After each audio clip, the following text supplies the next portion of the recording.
Hello everyone, good morning সবাইকে। Sayani Supriya blogs চ্যানেলে আবার একটি নতুন ব্লগে তোমাদের সবাইকে অনেক অনেক স্বাগতম, অনেক অনেক ভালোবাসা।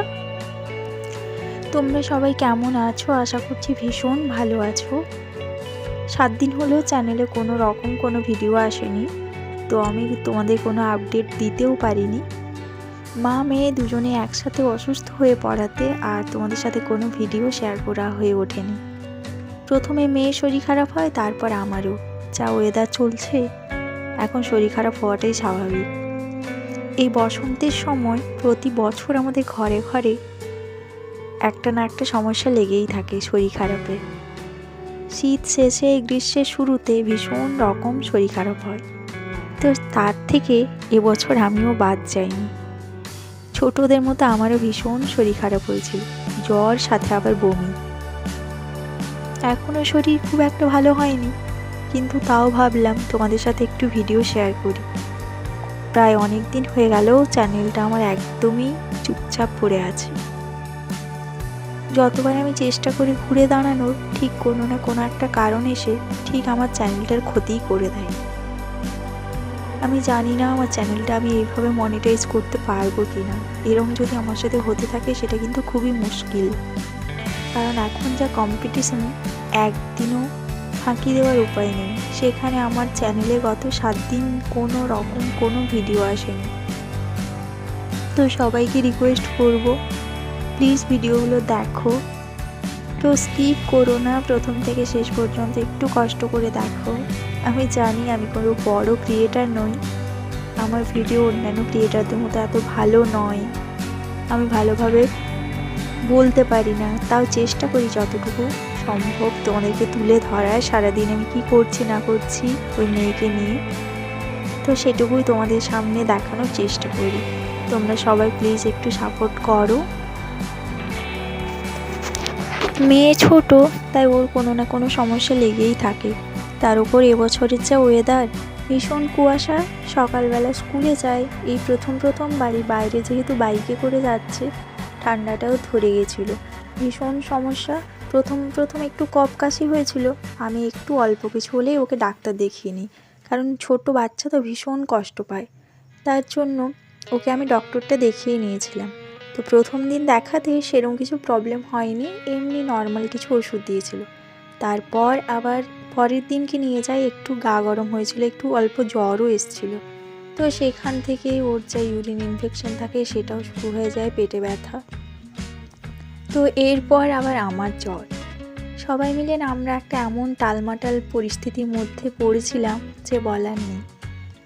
আবার সামনে আমার স্কুল ফ্রেন্ড, মানে ছোটোবেলার বান্ধবী আর বন্ধু দুজনের একসাথে বিয়ে রয়েছে। মানে কি হবে জানি না, যেতে পারবো কি না, শরীর কতটা ঠিক থাকে না থাকে। তো চেষ্টা করব, যদি ভালো থাকি অবশ্যই তোমাদের সাথে ভিডিও শেয়ার করব। আর আবারও তোমাদেরকে রিকোয়েস্ট করব, প্লিজ ভিডিওগুলোকেও স্কিপ করো না, একটু কষ্ট করে দেখো। তো চলো, অনেক বক অনেক কথা হয়ে গেছে, এবার ভিডিওতে ফেরা যায়। সকাল সকাল দেখো আমি ফ্রেশ হয়ে চলে এসেছি রুমে। আর হ্যাঁ, এই ভিডিওটা আগের থেকে বানানো ছিল, ভয়েসটা এখন আমি দিচ্ছি। গলাটা শুনে হয়তো বুঝতে পারছো না আমি ঠিক কতটা উইক, কিন্তু আমাকে সামনে থেকে দেখলেই বোঝা যায়। ক্যামেরাতে যদি দেখো পরের দিনের ভিডিওতে নিশ্চয়ই বুঝতে পারবে অনেক ফারাক হয়ে গেছে। চোখগুলো পুরো বসে গেছে, গলার হাড় বেরিয়ে গেছে, কয়েকদিনে যেন আমার পুরো ফেসটাই চেঞ্জ হয়ে গেছে। তো চলো ঝটপট করে রুমে এসেছি ফ্রেশ হয়ে। এরপরে তো সকাল সকাল আমার যা কাজকর্ম থাকে সেগুলো সব তোমাদের সাথে শেয়ার করব। এটা হচ্ছে সেই প্রথম দিনকার ভিডিও, যেদিন মেয়েকে স্কুলে পাঠাইনি, ডাক্তারের কাছে নিয়ে যাব এই ভেবে।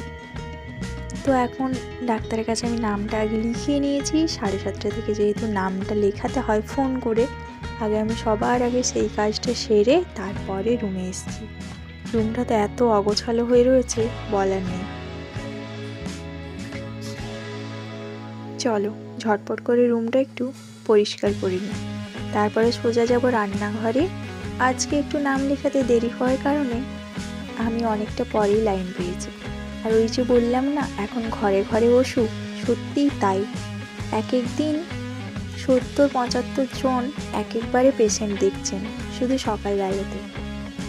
এদিকে দেখো শ্বশুরমশাই একটু মাছ নিয়ে এসেছিলেন। আজকে যেহেতু বড় মাছ পাননি তাই ছোট ছোট মাছগুলোই নিয়ে এসেছি। যাই হোক, যা জুটেছে তাই মঙ্গল। আমি ঝটপট করে ভাতটা বসিয়ে দিয়েছি। এরপর মাছগুলো ধুয়ে ভেজে রান্না করে আবার স্নান টান করে বেরোতে হবে। অন্য দিন হলে আমি স্নান টান করে যাই না, ডাক্তারের ওখানে যাই তো ফিরে এসে স্নান করি। আজ যেহেতু বেশ অনেকটাই লেট হয়ে যাবে তাই স্নান করে মেয়েকেও স্নান করিয়ে তারপর নিয়ে যাব। মাছটা ধুতে না বেশ অনেকটা টাইম লাগবে, দেখতে ছোট হলে হবে কি, এতগুলো মাছকে বাছতে হবে তো মাছগুলোকে আমি গোটা গোটায় রেখে দিয়েছি, শুধু একটু পরিষ্কার করেছি আঁশগুলো, সাথে ওদের আঁতগুলো বের করে নিয়েছি। গ্যাসের এক পাশে বসিয়ে নিয়েছি ডাল, আর একদিকে মাছটা ভেজে নেব। ঝটপট করে তাহলে হয়ে যাবে।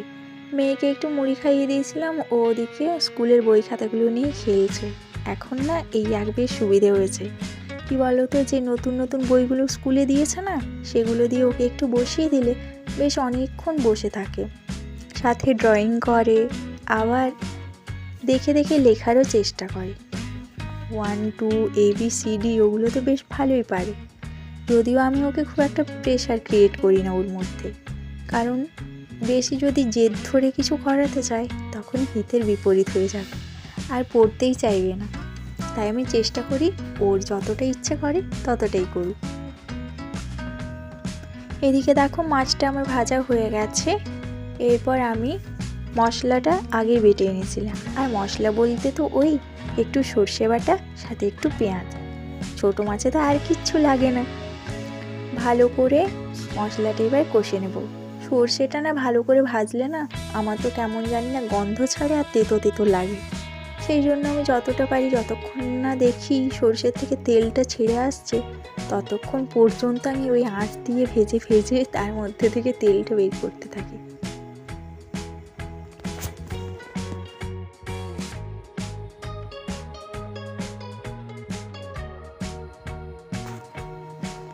মাছটা আমার রান্না করা হয়ে গেছে। এখন একটু আলু আর কুঁদরি আমি ভেজে নেব। ওটা না সকালে কেটে রেখেছিলাম, বলাই হয়নি, কিন্তু আবার তারপরে মাছ নিয়ে এলো। প্রথমে তো ভেবেছিলাম আজকে আলু কুঁদরি আর পোস্ত দিয়ে রান্না হবে, তারপরে ডাল হবে, কিন্তু তারপরে ওই যে ছোটো মাছটা যেহেতু পেয়েছে তাই সেটাই নিয়ে এসছে। দেখো এদিকে আমার রান্নাবান্না প্রায় কমপ্লিট হয়ে গেছে। ভালো করে জানো তো চাপা দিয়ে রাখতে হবে, তাহলে আমার এক বিড়ালিনী আছে না, পুরো সর্বনাশ করে দেবে।